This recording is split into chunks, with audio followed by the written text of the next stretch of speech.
Ornery girls. Yeah, we're fighting with each other till I turn the camera on. Micah, don't, babe.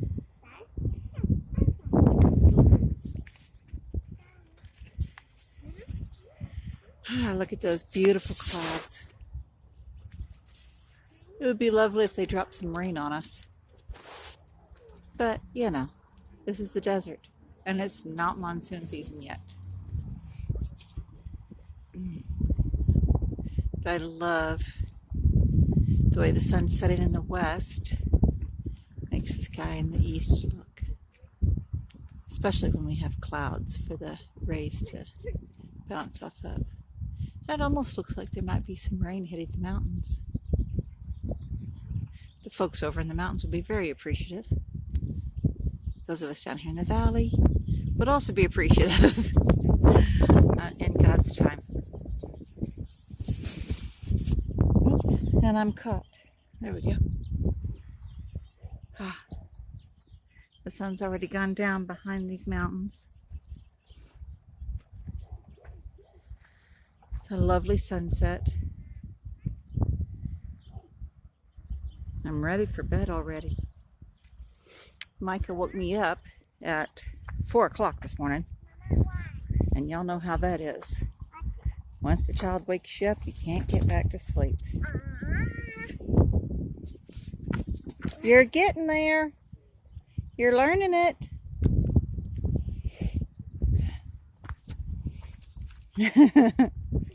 Slowly but surely.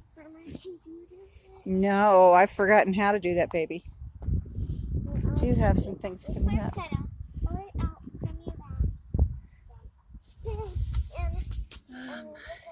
Let's see, those may be echinacea. I put echinacea and chamomile and fennel. And I don't remember. I'll have to go in the house and look at the envelopes. But I was putting each type in a different section of this bed. And then the wind. So they've all kind of gotten clumped together, it looks like, right in the middle. And the mints are not coming up yet. I'm anticipating that. And I did not have the energy this weekend to finish filling this bed. Hopefully I get it done before the monsoon rains hit. I've still got a month or so, maybe 6 weeks before monsoon is, should be hitting.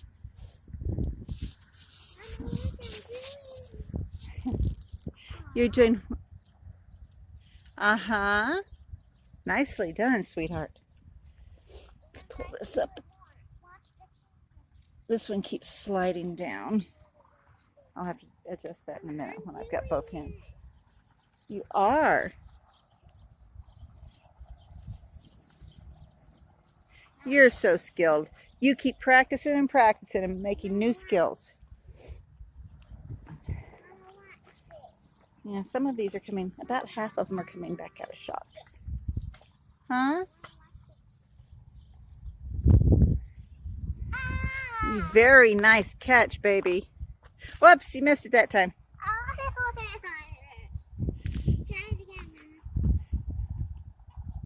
Whoops, you missed it. Watch the shovels, we need to put them away. So this is the spiral bed that I did. I'm rather happy with it. You caught it! Yay!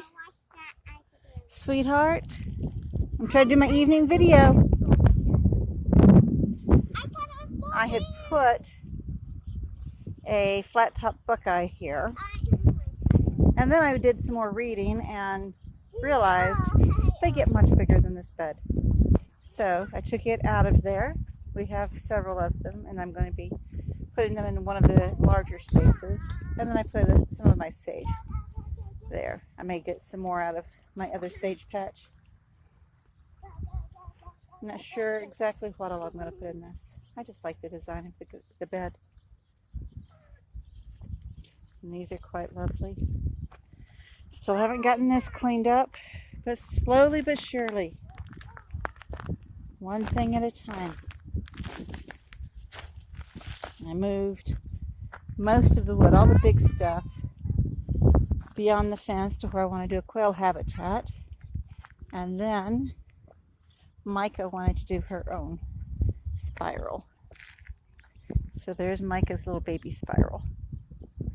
I may talk to her about extending it out a little bit here, coming out a little bit further on this end so she's got more space. She's not sure yet what she wants to put in there. And the grass that we were blessed with, such lovely grass. Watering it twice a day in the cooler weather. Please don't mind the little things that Micah has left around. And the Chinaberry tree. Don't know if it's my imagination or if it is getting a little bit taller. Every day I come out here and I look for things like this, these little limbs to pull off. So then I can take it taller, get it to focus the energy on going up. I'll take this one off too, because I want to go up, not out. I want to get taller. To provide, the other name for these is umbrella tree, because they provide a huge umbrella of shade. And that's what I'm looking forward to. I'm already finding this space is becoming a space of prayer and contemplation for me. Oh, goodness. It's been a long day. It's been a Monday. From me or other staff members fighting computers to, just typical Monday stuff. But not a bad day. Just a Monday. And there's some blessing in that. There's blessing in the beauty of the sunset. And let me see if I can get that with those clouds. There we go. Those clouds over the mountain. The desert sunsets are amazing. But, sometimes we're just tired. Micah woke me up at 4 o'clock this morning, so it's been a long day. At some point, and over the weekend, I was looking up herbs to help with fatigue, tiredness, exhaustion, and first thing that popped up was something connecting arthritis with fatigue. And I'm like, oh, over 40 years of this, of having both arthritis and fatigue, and the connection between the two just never clicked and was never mentioned by any healthcare providers I ever spoke with, anything of that nature. So I'll keep working on my anti-inflammatories, my turmeric, my ginger, cinnamon, the salad greens, all of the things that I'm raising. I can't wait for the tree collards to get larger so I can get more than just a leaf or two every week. I want them to where I can walk in and fix a good salad with those and my Swiss chard and everything that I've got growing. And get the tomatoes going. Sometimes I have seen in a few places where it said that if you have inflammation issues, you should not eat tomatoes. But then everything I was seeing this weekend said tomatoes are good for inflammation.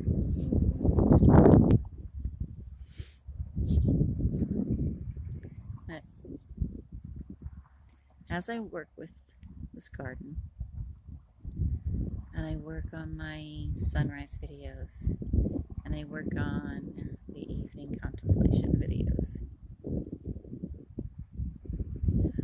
I find that I'm actually allowing more of the things that I've kept bottled up for far too many years. More things are coming to the surface, sometimes more quickly than I am comfortable with. Definitely more quickly than some people in my life are comfortable with, but that's the way it is. Far too many of us grew up in environments where we were discouraged from speaking about what's going on with us, from mentioning anything painful, anything that wasn't right or that we felt concerned about. Even, I don't hear it as much here in Arizona as I did in Texas, but, the phrase, suck it up, buttercup. Or, our friends in Britain, with the stiff upper lip. This is generations old. These are the things that our parents, our grandparents, our great-grandparents, our great-great-grandparents, they lived through so much hard stuff. Sometimes they were living in just survival mode. And if you're thinking about the emotional things going on, that takes your focus off of surviving. And can't do that. But there comes a point in time where, for true health, you have to allow the emotions. You have to be able to work through things. You have to draw boundaries, hold your boundaries. Oh, where was I? Oh, yes. Finding that balance. For many years now, we've all been encouraged to find a better balance in life. Not just be physically healthy, but also work on our emotional health and our spiritual health. Bring it all together. One of the things that I mentioned to one of my loved ones over the weekend was, as I'm building this garden, I am trying to work in threes. That is something I've done for a long time. To me, everything I see in life is in triads. We have, in families, you have a mother, father, and a child. And for each child, the mother and father have to come together. You have sets of three. In spirituality, Father, the Son, and the Holy Spirit.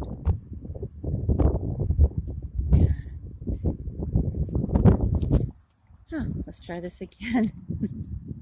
She's working on her spiral, and she's getting wildflowers and other things to put in her spiral because we haven't planted anything in it yet. And that'll be next paycheck.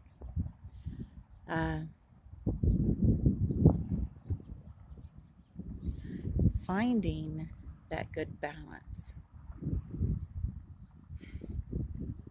becoming spiritually and emotionally healthy is just as challenging as becoming physically healthy. We all know what a challenge that can be. And what do we do to support our physical health? We try exercise, we try improving our diet, we look at everything we're doing, all of our habits, and try to improve them, make them better.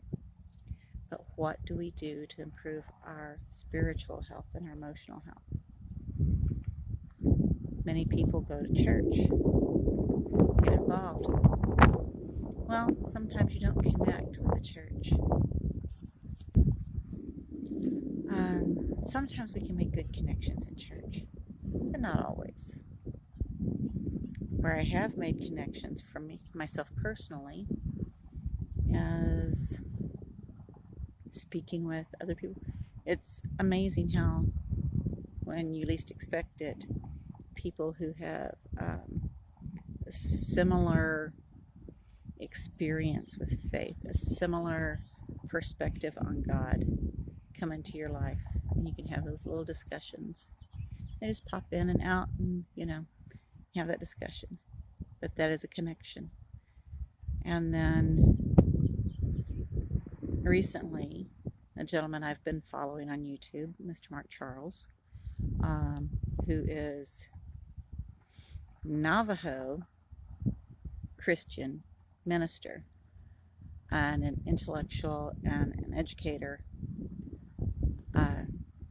I've been following him for a while, and his perspective, coming from the background of a Navajo man who has become a Christian minister, his perspective is refreshing. It's very similar to what God has spoken to my heart for many years. And he has started a study online regarding the decolonization of our faith. It's a very interesting topic, a very in-depth topic, and a very needed topic. But even with that, there's the physical, exercise and diet. Spiritual, you find other people that you pray, and you have God bring other people into your life who can help you on your spiritual path, who can help you to grow in your faith. And then there's the emotional. A lot of times I find that to be much more challenging than the physical and the spiritual. And physical and spiritual are very hard. Emotional health, when you start working on your own emotional health, you have to be careful, because as you're laying out your boundaries, as you are working on your baggage, trying to unpack your baggage a little bit at a time, go through it, analyze it, offload the things that you don't need to keep, you have to be very careful, because it can impact other people in your life whom you love, other people that you care deeply for. They don't always like the fact that you're making changes. They don't always like the boundaries that you set in order to work on your own emotional well-being and to become a healthier person. But it has to be done. It just has to be done with care. And, none of us are ever successful at that a lot of the time. We all have times where we don't take the care that we should. A lot of times, maybe we blow up, or maybe we isolate, and the people we care about don't understand that. I isolate. That's one of the things I do for my own emotional preservation is during the week, the work day, there's only so much emotional energy I have. So then in the evenings and the weekends, I isolate. I come home. Thankfully, Micah is also a homebody. So we come home, we work on the garden, we do a little bit on the house. There's plenty of work to do, and we just chill and relax. I've never been one to go out and I never enjoyed parties like that. I would go to them when I was younger, but I never fit in. So it was not ever anything that was enjoyable for me. being able to just stay home and unwind and be my introverted self while I process through things is very important. But not everybody processes through their emotional baggage that way. Each of us has to find our way to work through the things from our lives. And everybody has something. Some things are harder than others to process through, but we all have something. So never give up on yourself.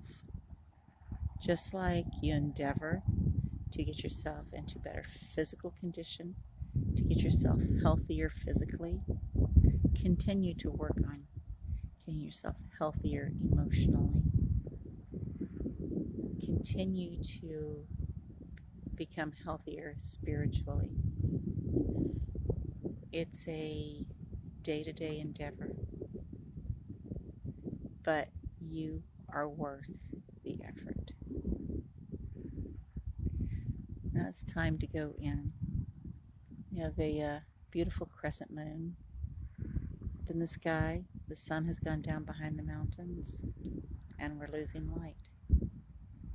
Need to go in and fix supper for my little one. And y'all have a good night.